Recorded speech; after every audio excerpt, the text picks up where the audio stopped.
Olá, pessoal. Estamos aqui para a nossa aula de física dessa semana. E, gente, como vocês estão vendo aí no título, o conceito que a gente vai estudar um pouquinho hoje é sobre as leis de Newton, tá? Lembra que são 3 leis de Newton, as 3 leis. Então, hoje nós vamos ver a primeira lei de Newton, tá? E no decorrer das aulas a gente vai ver as demais. Então, o que diz a primeira lei de Newton? Olha só. As leis de Newton fundamentam a base da mecânica clássica. São um conjunto de 3 leis capazes de explicar a dinâmica que envolve o movimento dos corpos. Quando fala que trabalha, né, explica o movimento dos corpos, é que as 3 leis de Newton ela vai servir basicamente para determinar se um corpo está em movimento, se um corpo está em repouso, se determinada força está sendo aplicada sobre esse corpo, tá? E como determinar matematicamente essas medidas. Um dos principais legados deixado por Isaac Newton foi a precisa explicação matemática para o movimento dos corpos. A mecânica newtoniana mostrou-se capaz de predizer a trajetória de asteroides e o surgimento das marés, tornando-se um dos marcos da física por trazer equações matemáticas para a explicação de fenômenos naturais. Então, Newton foi um grande estudioso, tá? Não só na parte da física, mas também na parte da matemática. Era muito inteligente. Então, com essas leis que ele criou, né? Não é que ele criou, mas ele estudou e aperfeiçoou essas leis, foi possível determinar a trajetória de um asteroide, uma coisa que era praticamente impossível, tá? Surgimento das marés, o aumento da maré ou a diminuição, né? Então, através de equações matemáticas, através de cálculos matemáticos, ele conseguiu demonstrar isso. E um feito muito grande. Junta, as 3 leis de Newton são usadas para descrever a dinâmica dos corpos, isto é, as causas que podem alterar seu estado de movimento. Em termos simples, as leis de Newton tratam de situações em que os corpos permanecem ou não em equilíbrio.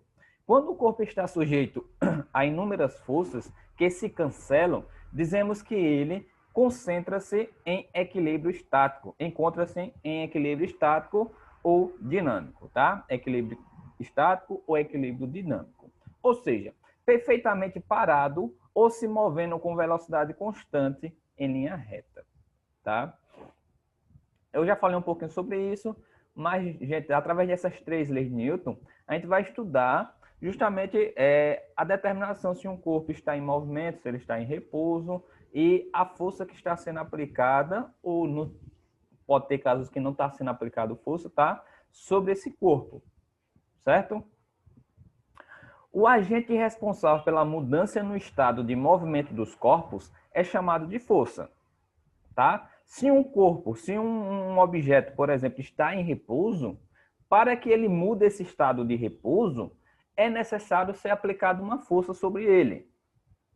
Imagine que é como se eu tivesse uma cadeira ali parada. Para que essa cadeira, esse corpo, ele entre em movimento, é necessária a aplicação de uma força, que seria basicamente uma pessoa lá empurrar, tá?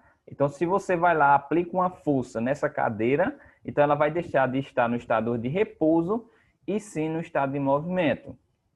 Então, esse agente que faz com que haja essa mudança de estado é chamado de força. É uma grandeza vetorial cuja unidade é o quilograma por metro, quilograma metro por segundo ao quadrado, e que foi batizada posteriormente como N de Newton, tá? Então, para representar força, isso a gente já está vendo aí em algumas aulas, tá, gente? A gente já estudou um pouquinho sobre força, e vocês lembram que a unidade de medida de força é Newton, N, tá? Ou pode ser Newton, que é o que é utilizado, foi batizado com essa letra justamente por causa de Isaac Newton, mas a unidade de medida mesmo é o quilograma metro por segundo ao quadrado, que substitui por Newton, certo? Quando o corpo está sujeito a uma resultante não nula, diferente de zero, de força, ele adquire uma aceleração, variação de velocidade. Gente, lembra que o que é aceleração? O que é aceleração? Lembra que a aceleração é quando há uma mudança na velocidade de um corpo que é constante, né? Sempre está aumentando uma determinada velocidade. Então, se eu aplico uma força sobre a cadeira, essa cadeira ela vai adquirir uma aceleração, né? Ela vai começar a se movimentar. E à medida que eu aplico constantemente essa força, então essa cadeira vai estar em constante aceleração, certo? Essa aceleração, por sua vez, é inversamente proporcional à sua massa. Ou seja, quanto maior for a massa, menor será a aceleração adquirida pelo corpo. Gente, olha só, se eu tenho um objeto, né, um corpo, que tem uma massa muito grande, para que eu altere o estado de repouso desse corpo, é necessário uma força muito grande. Em contrapartida, se a massa desse corpo for pequena, a força que eu tenho que aplicar vai ser muito menor, tá? Então, quando diz que ali, ó, que a aceleração é inversamente proporcional à massa, é porque quanto maior for a massa, maior tem que ser a força aplicada. Consequentemente, se a força maior tem que ser uma força maior aplicada, consequentemente, a aceleração vai ser menor. Pensa o seguinte, eu tenho uma rocha grande, tá? Para me levantar essa rocha, ela está parada no chão, ela está em repouso. Para me levantar essa rocha, como ela é muito pesada, eu tenho que aplicar uma força muito grande. Consequentemente, para me levantar isso, se eu conseguir levantar, claro, vai demorar um certo tempo até que eu consiga levantar ou movimentar ela numa velocidade grande. Então, é necessário aplicar uma força grande. Então, quanto maior a massa, tá? Menor vai ser a aceleração, por isso que é inversamente proporcional. E, em contrapartida, se eu tenho um objeto que a massa é muito pequena, por exemplo, uma xícara, para me levantar essa xícara, a força que eu estou aplicando aqui é muito menor, não é? Consequentemente, se eu aplico uma força maior, eu vou conseguir movimentar isso aqui numa aceleração maior, certo? Então, quanto menor a massa, maior a aceleração, dependendo da força aplicada, tá? De acordo com as leis de Newton, a massa é uma medida da inércia do corpo, ou seja, da tendência que um corpo tem de permanecer em seu atual estado de equilíbrio, estático ou dinâmico, certo? Aí nós temos aqui agora a primeira lei de Newton, tá? Agora realmente aqui a gente entra na primeira lei de Newton. A primeira lei de Newton é chamada de lei da inércia e diz o seguinte: todo corpo continua em seu estado de repouso ou de movimento ou uniforme em uma linha reta, a menos que seja forçado a mudar aquele estado por forças aplicadas sobre ele. O que quer dizer isso? Esse é o texto original dessa aplicação dessa lei, tá? Essa é a primeira lei de Newton. Todo corpo continua em seu estado de repouso ou de movimento uniforme em linha reta, a menos que seja forçado a mudar aquele estado por forças aplicadas sobre ele. Então, basicamente, dá para entender o que está dizendo ali, tá, gente? Mas, basicamente, se um corpo está em repouso, ele só vai mudar esse estado de repouso se for aplicada uma força sobre ele. Certo? E, mesma coisa, se um corpo ele está em movimento uniforme, tá? Olha ali que está dizendo que é movimento uniforme, isso quer dizer que nunca vai parar, né? Sempre vai estar na mesma velocidade. Esse corpo só vai mudar de estado, tá? Ele só vai mudar esse estado de movimento para repouso, tá? Por exemplo, se for aplicado uma determinada força sobre ele. Professor, eu não consigo entender muito bem. Gente, é o seguinte, ó, aqui tem essa imagenzinha aqui, ó, tem um carrinho de compras, tá? Olha que ele está parado, ele está no estado de repouso, certo? Para que esse carrinho ele esteja em movimento, comece a se mover, tá? Comece a se mover, é necessária a aplicação de uma força. Então esse rapaz aqui, ele deu uma empurrada no carrinho, ó. Ele aplicou uma determinada força sobre esse carrinho. Aí esse carrinho ele vai começar a se movimentar. Então ele saiu do estado de repouso e passou a ficar no estado de movimento, certo? Então foi necessário aplicar uma determinada força. Isso é o que diz a lei da inércia, a primeira lei de Newton, que esse corpo está inerte, né, está em repouso, e quando foi aplicada uma força, ele começou a ficar em movimento. E o contrário também é recíproco, tá? Se um corpo está em movimento uniforme, para que ele pare de se movimentar, vai ser necessário ser aplicada uma força. Então, imagine que esse carrinho aqui está em constante movimento, tá? Vai ser necessário alguém aqui na frente aplicar uma determinada força sobre esse carrinho para que ele pare, tá? Vai bloquear esse carrinho, por exemplo, certo?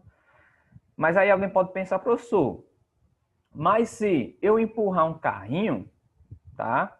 Se for em linha reta, vai chegar um determinado momento que ele vai parar sozinho.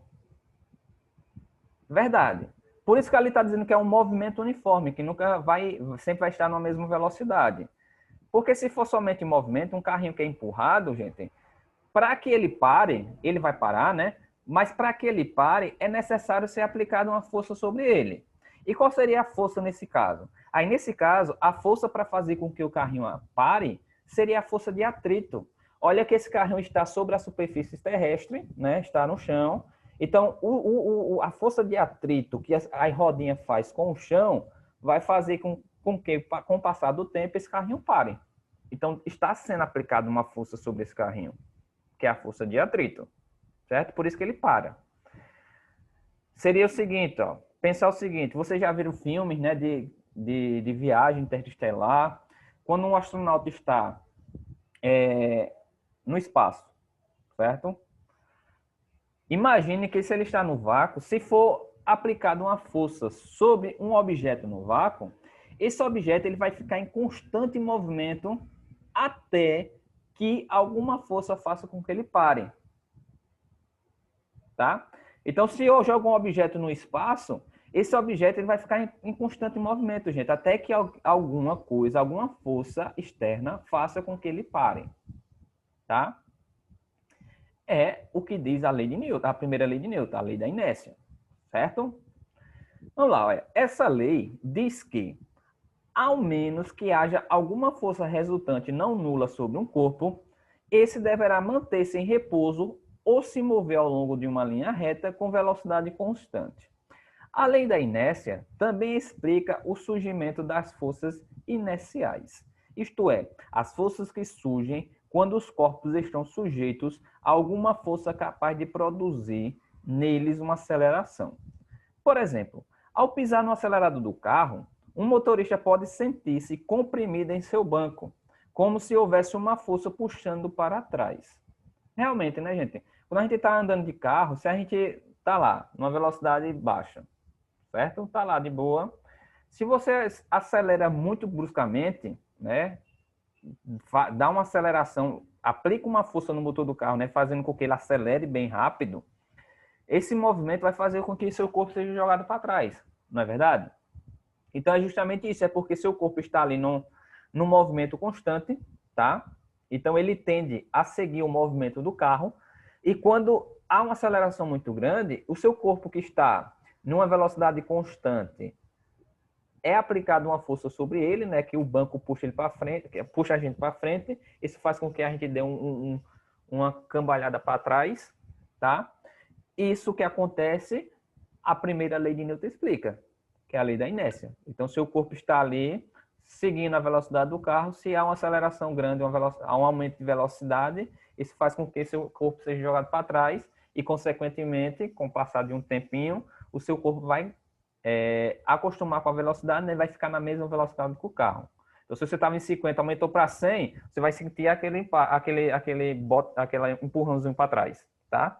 Mas com alguns segundos depois, isso já vai ficar normal. Por quê? Porque o seu corpo já vai acompanhar a velocidade do carro. Então, seu corpo vai estar seguindo a mesma velocidade que o carro. Na verdade, o que ele sente é a expressão de sua inércia, ou seja, a tendência que seu corpo tem de permanecer parado ou em velocidade constante. É justamente o que eu falei, tá? Só com outras palavras.